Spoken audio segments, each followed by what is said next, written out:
comme étant un contexte de consolidation de la paix. Ça veut dire que nous restons optimistes par rapport à l'évolution de la situation, contexte de consolidation de la paix et de la croissance économique. Un contexte dans lequel les efforts du gouvernement en vue de décrisper l'environnement socio-politique donneront des fruits. Le budget 2014 s'équilibre en ressources et en emploi, évidemment, à 4 248 milliards de francs CFA. 4 248 milliards de francs CFA, c'est une hausse de 9,4% par rapport à 2013. 2013, nous vous en parlions déjà l'an dernier, c'était le niveau le plus haut jamais atteint en Côte d'Ivoire. Donc le budget 2014, c'est encore une fois le niveau le plus haut jamais atteint en Côte d'Ivoire. Le taux de croissance en 2014 est projeté pour le moment à 9,1%, pour un niveau du produit intérieur brut de 15 760 milliards de francs CFA, lui aussi en augmentation. Les dépenses d'investissement se chiffrent à 1 258 milliards de francs CFA. Ça aussi, c'est le niveau le plus haut jamais atteint en Côte d'Ivoire, pour dire la priorité, où se trouve la priorité pour le gouvernement aujourd'hui, investir dans les infrastructures principalement. 1 258 milliards de francs CFA contre 1 016 milliards de francs CFA l'an dernier. La structure du budget est également une structure qui progressivement s'équilibre, revient à des niveaux proches des normes qui sont jugées les bonnes au plan international. Nous avons une dette publique qui va faire grosso modo 24,7% du budget, 24,7%, donc disons grosso modo 25% du budget, dont 69% est constitué de la dette intérieure.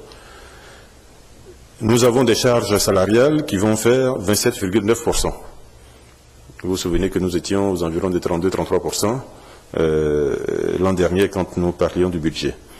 Nous avons des dépenses de fonctionnement qui vont représenter 17,6% et nous avons des investissements qui, eux, sont en forte croissance puisqu'ils vont représenter 29,8% du budget 2014, ce qui est une évolution très importante.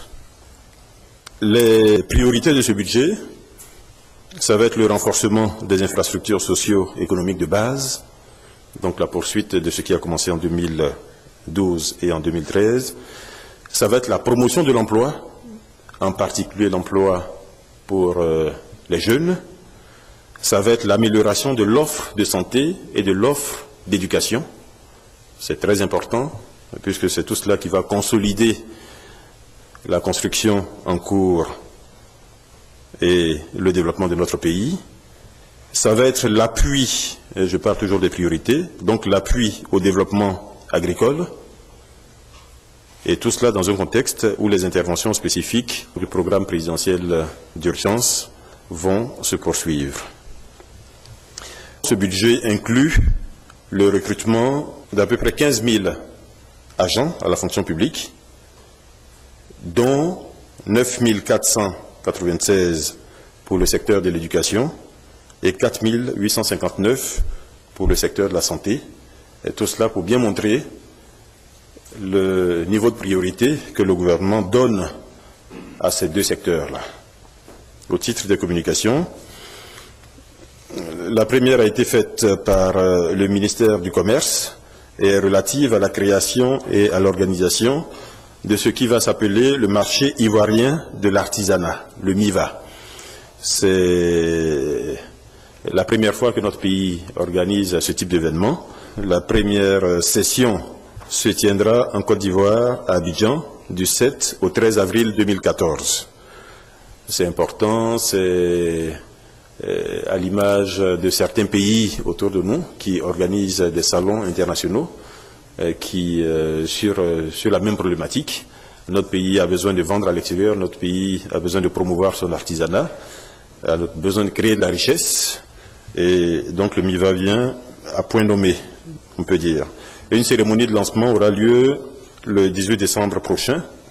Au titre du ministère de la Santé et de la lutte contre le sida, une communication a été faite qui évoque la situation de l'ex-PSP, pharmacie de la santé publique, et conclut au transfert à la nouvelle PSP, donc qui est aujourd'hui fonctionnelle, du résultat des dettes et créances de l'ancienne structure pour permettre à la nouvelle structure de fonctionner correctement. Au titre du ministère de l'Agriculture, une communication a été faite relativement à la formation professionnelle agricole de l'Institut national de formation professionnelle agricole qui s'appelle INFPA. Il y a, comme vous avez pu le lire dans la presse, ou comme vous pouvez le savoir, quelques difficultés depuis un certain temps par rapport aux personnes qui sont formées dans cette école-là.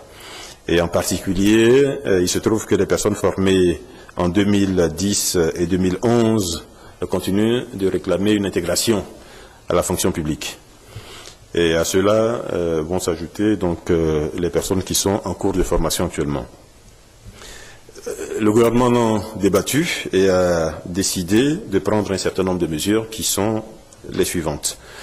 Premièrement, il a décidé de suspendre l'une des formations, qui est la formation foresterie et environnement, dans laquelle il se trouve qu'il y a apparemment trop de personnes formées. Le gouvernement a décidé de maintenir les filières agriculture, élevage et halieutique. Le gouvernement a décidé de recruter des élèves sur une base qui désormais va s'imposer à tous, à condition donc que ces élèves-là s'inscrivent dans un projet agricole. Et toujours dans les décisions prises, donc recruter à la demande du secteur privé à travers la signature de conventions de partenariat avec certaines structures du secteur privé donc intéressées à recruter les personnes formées dans ces écoles. Et recruter à la demande des ministères techniques également pour leurs services respectifs. Donc tout ça pour dire qu'il y a une réorientation importante qui est faite par rapport à l'utilisation des ressources humaines qui sont formées désormais à l'INFPA. Il y a de la place dans notre agriculture, il y a de la place à prendre. Rien que dans la production de riz, nous en avons parlé quelquefois ici, c'est plusieurs millions d'emplois qui pourraient être créés. Dans l'élevage, c'est plusieurs dizaines de milliers d'emplois qui pourraient être créés, etc., etc. Le point suivant est une communication faite au titre du ministère de la Solidarité, de la Famille, de la Femme et de l'Enfant.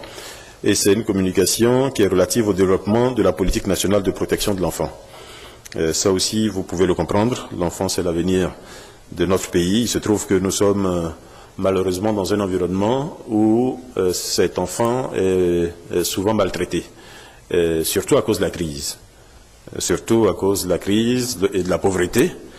Beaucoup d'enfants se retrouvent en situation de violence, de maltraitance, se retrouvent à travailler, se retrouvent à ne pas aller à l'école. Donc là, il s'agit d'un texte qui va être pris pour protéger l'enfant, faire en sorte que ses droits soient respectés. En point divers, Madame la ministre de la Santé et Madame la ministre en charge de la Solidarité ont informé le Conseil de l'accident qui est survenu il y a quelques jours dans la région de Bongwanumbato, et le gouvernement a tenu donc à dire sa compassion aux familles des victimes. Et le gouvernement a tenu à ce qu'une délégation se rende sur place pour aider les familles à faire leur deuil. Une contribution du gouvernement sera également apportée aux familles des personnes décédées. Donc c'est vraiment le lieu de faire encore appel à tout le monde, à la discipline surtout sur les routes, au respect du code de la route. Il y a un code, c'est important de le dire, il y a un code de la route que tous les Ivoiriens, tous les utilisateurs de la route doivent strictement respecter.